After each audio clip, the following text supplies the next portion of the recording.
Our country, the Sudan,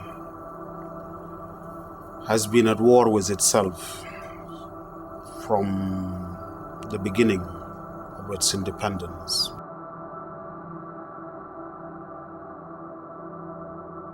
I have seen horrors. I have seen even my dearest comrades dying.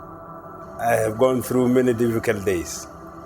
The most difficult days are always when you go to fight a battle and you lose colleagues that you intimately know. And once the battle is over, then you count your losses, the dead, the wounded, the cries you hear from the wounded and all that. This has been the most difficult days. There are things that most people do not want to believe. They're so inhuman. The Red Cross had displayed their banner, the huge Red Cross, and people were sitting all around receiving medicine and food, and they dropped 22 bombs right over them. As a people and as a society, we had to confront the will of our oppressors and challenge them so that we break this yoke. The Northerners were trying to take up our country, our land, and from time to time during market days, they would come across and kidnap people. The Arabs, the Northerners would come and kidnap young men and women and would not know what happens to them. But we were later on told that most of them were taken to join the war and others were taken to the north. After you have gone to school, you have reached primary 6, you will be made to go and fight for 8 years before you could go back to school. So if within the 8 years, if you happen to be shot in a battle, then that marks the end of you. They would come at night and you hear lots of cries, and the next morning the only thing we'd discover is that they would have looted, they would have raped, they would have shot, killed people. Well, every day was difficult for all of us in the South, in a sense that you don't know what will happen tomorrow. You can talk of the past, but you don't talk of tomorrow. I happen to be part of Southern Sudan, a community that has been excluded by the regimes that came to power, that was racist, that was based on religious discrimination, and that was based on cultural exclusion in the Sudan. This conflict ended up becoming an open war. The people responded by taking up arms against the suppression and oppression by the regimes in Khartoum. The decision to join the second war is the most important decision I have taken in my life. There is no single day which has not been difficult. The purpose of the war was to liberate those who were oppressed and those who were marginalized. And it happened that Southern Sudan was marginalized so severely that when the SPLA took up arms, the majority of the people in Southern Sudan joined the rebellion.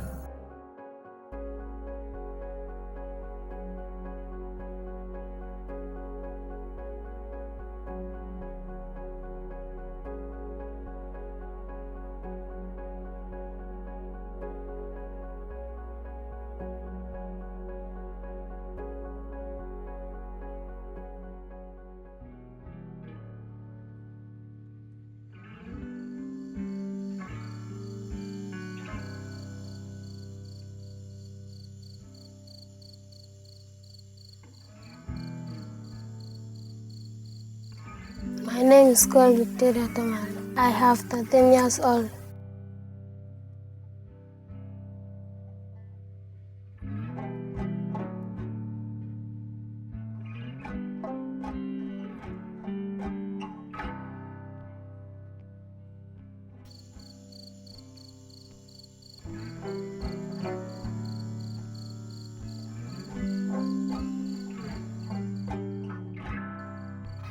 I'm Likia Margaret.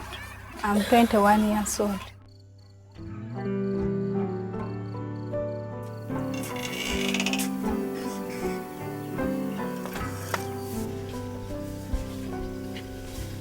Madam Lika is a teacher, but is pregnant now. I'm 5 months pregnant. 13-year-old Victoria and 21-year-old Lakia live in the same village in southern Sudan. Each morning, they rise early and begin their day by performing basic chores, just like people all over the world. However, unlike more developed countries, clean drinking water here is rare and requires hard work. Even more so for Lakia, who's 5 months pregnant and on her own, while her husband works in another city a day's journey away.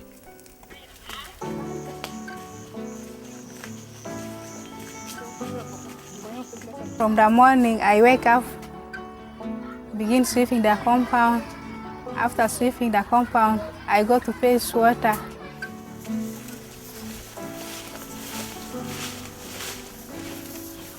We get the water from a river. Drinking a river water makes me sick.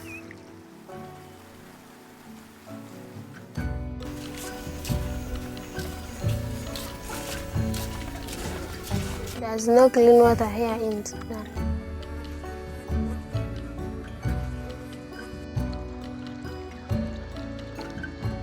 Well, current needs in South Sudan are many. We need clean water. You see the water, the Nile running here, and we are thirstier than anybody who is staying in the desert. There's no clean water.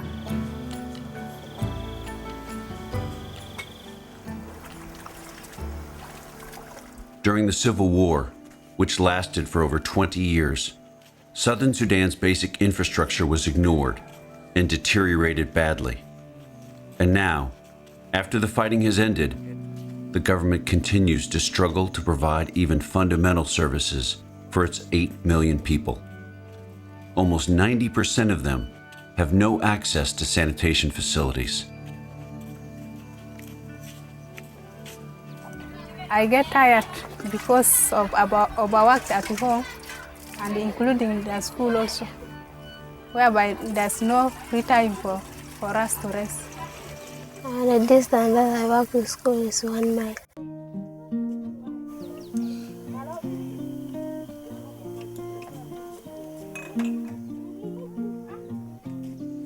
My daily struggle is to get money, is one of them. And also human needs like food. It's not okay. There are no salaries which could motivate the teachers, making the teachers not have much interest in teaching. When they come to the school, back home they may have nothing to be given to the family and the family staffs. The needs that I have, I'm unable to meet.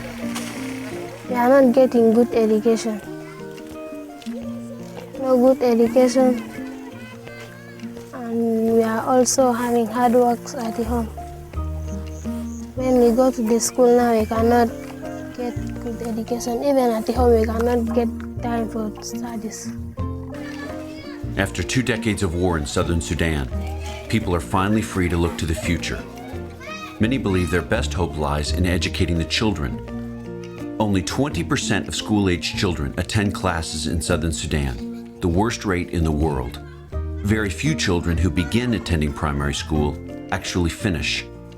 In a nation of 8 million people, only 2,000 boys complete primary school each year. It's even worse for girls.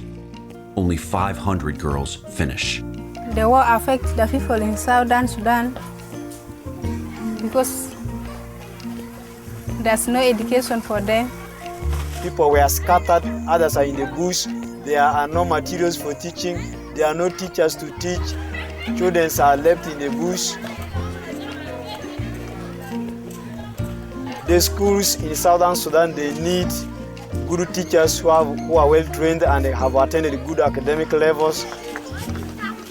Hello, Victoria. There are 45 people in class.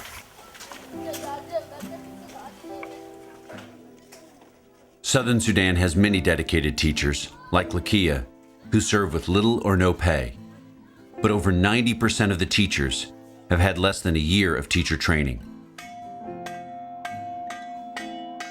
In addition to the lack of pay, teachers must cope with a daunting shortage of materials. Most classrooms lack books, pens, paper, and other basic teaching tools. In addition to this, clean drinking water and sanitation facilities for the children are rarely available. The children who like school in Southern Sudan, let me say that there are many even. There are very many who like it. As they struggle to rebuild their educational system, the lack of basic resources is making this goal nearly unachievable. I'll tell the teachers in South Sudan to work hand in hand. There is hope for the school in Southern Sudan because there's assistance in some churches and NGOs. They will also support the teachers.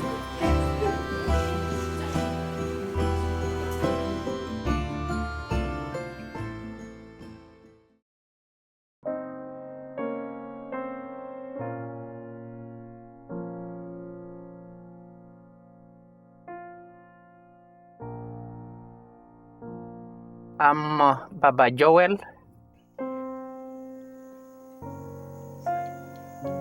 When I wake up, I brush my teeth, I wash my face, having my tea.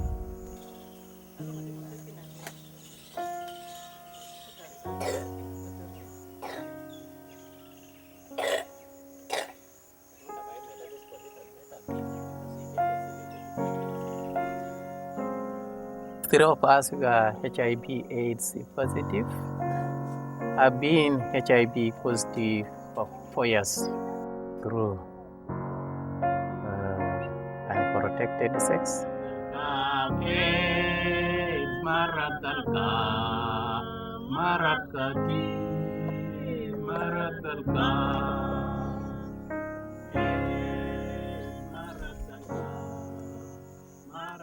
My brother and their wife been HIV positive for 4 years.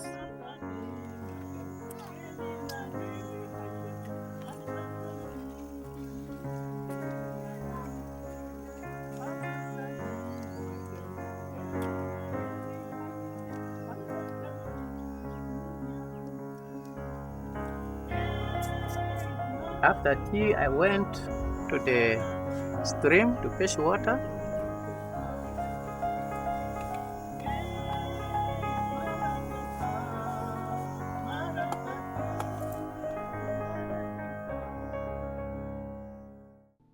I have 9 children. 4 of them were living in the orphanage.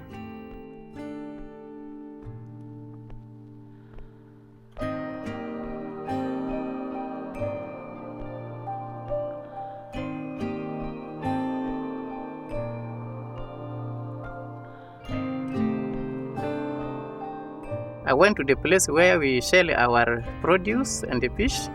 Yeah, glad to see you. Thank you. Yeah, we have things here, plenty.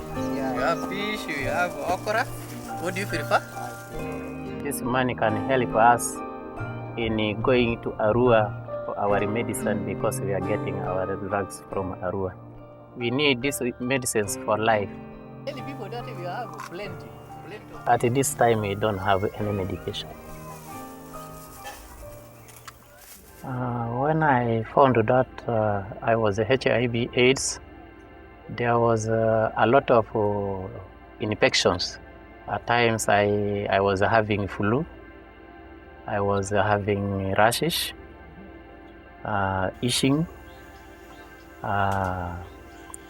diarrhea, a lot of infections. When I felt that these opportunistic infections were existing frequently, then I decided to go to BCT for my HIV status. Here in Southern Sudan, there are no hospitals which can help us.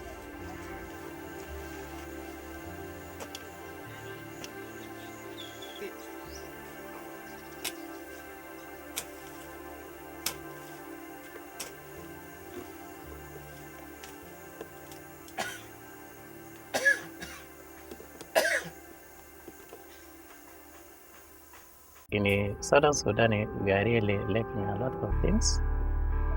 We want medical services. We want education to be improved. We want water to be improved because currently we don't have water.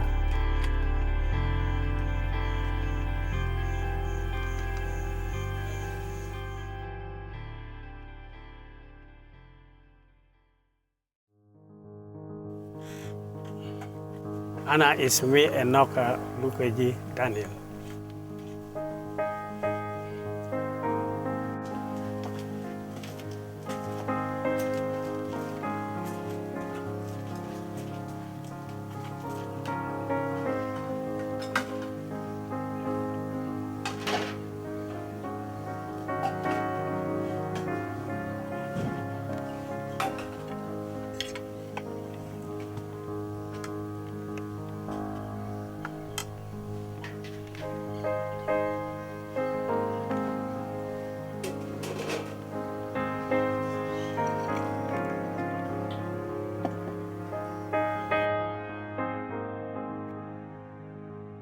Ingi na dingit na gon namuruna na tindu na na nyena lolo pugona na ko gona meda mutu jore ta logon longo du kwe nyona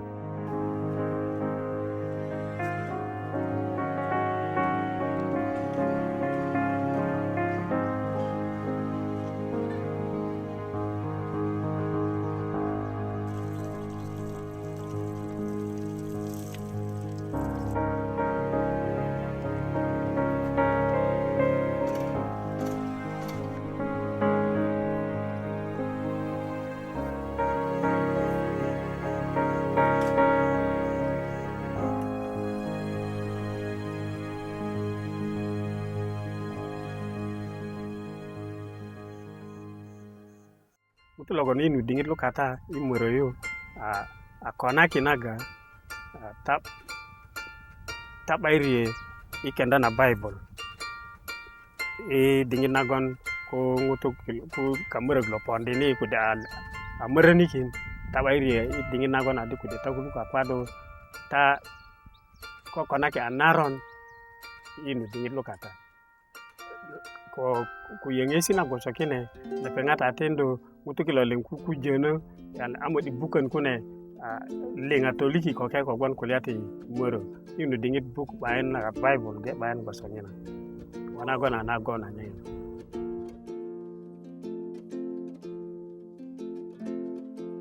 murna atinda na ora logo ogon nan amedango jore nagon tindu na gona logo di inu dingit lu kata na gona na moronu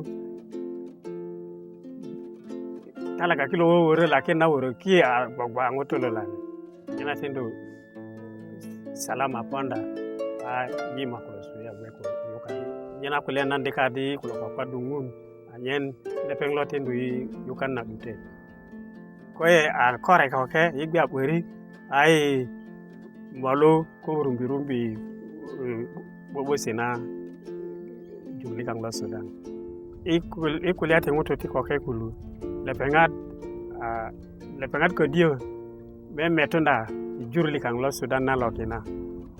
The church in southern Sudan has been the single most important institution in the moment of trial that the people have gone through. During our dark days, it was only church that went out and advocates and lobbying, on our behalf. It is only church that has made unity possible among Southern Sudanese people themselves. And I really appreciate the role of the churches in Southern Sudan, and especially during the war. Not only in rebuilding Southern Sudan, but also educating the people in Southern Sudan. All of us were being persecuted, the church and all of us. So they have really fought.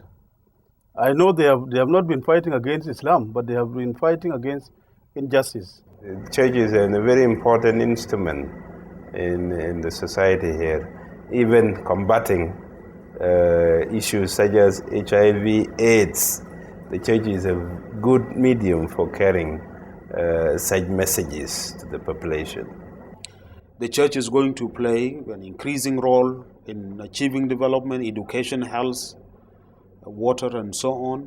And so the church in Sudan was a persecuted church, and persecuted church is always involved in helping the society. Right now the war is over and the church is playing the role of religious guidance as well as carrying the community together. The church is responsible for the welfare of a given community.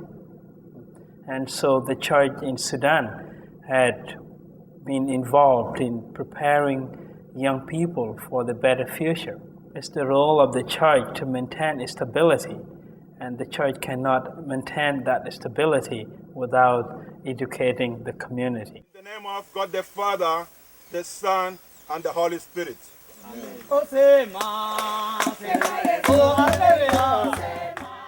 One way of persecuting the church was by direct gunpoint killing, bombing down of churches, burning of churches, torture and killing of pastors in torture rooms.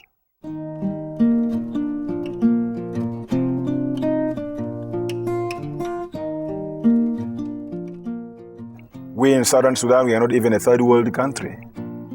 We are just still an emerging country. We're hoping to become a third world country because you can't compare us with countries like our neighbors, Uganda, Kenya. If you go there, you may think you have been to Europe. So that is the kind of state that we are in.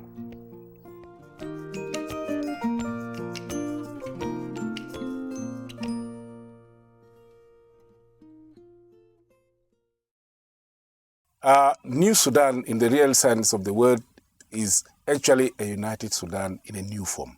We'll build schools, we'll build hospitals, we'll build roads, we'll provide clean water. We'll provide an environment to ensure economic growth and development, to ensure food security and development of our agriculture. These are promises we have made. Now we are governing, and this is a time for us to fulfill our promises.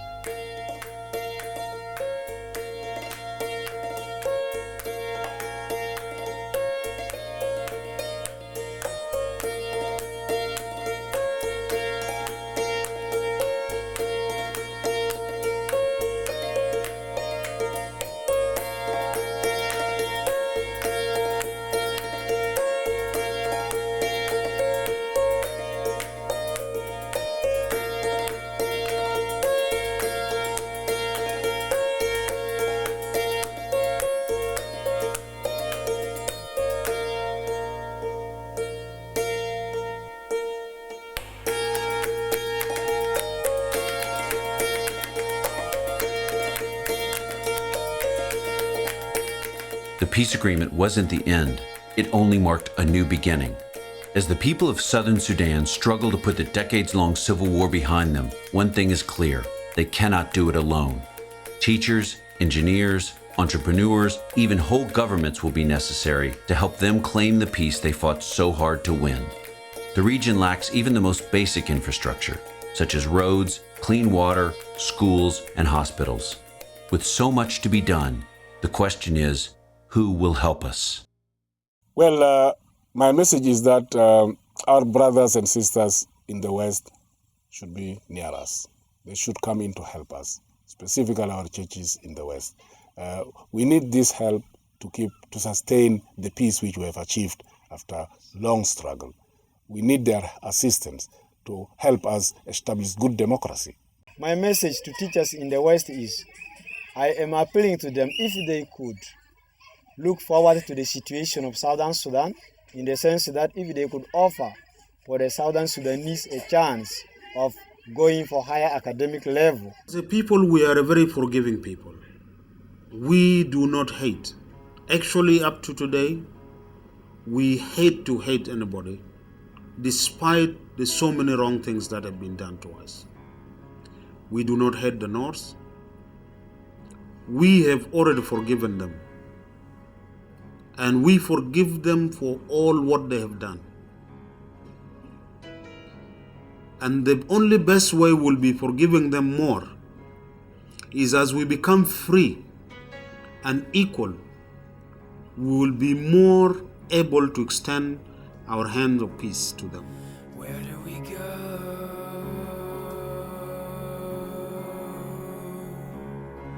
from here?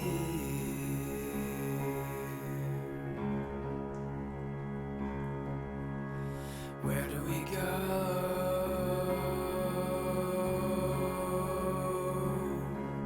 from here?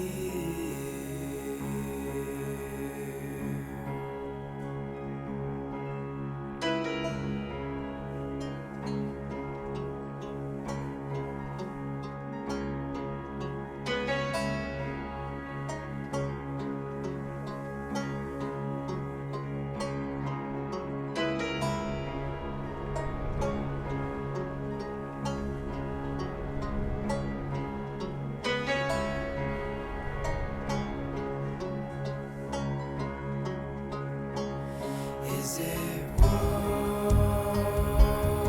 Is it peace? Is it in you? Is it in me? Is it of this world or the heavenlies? Where do we go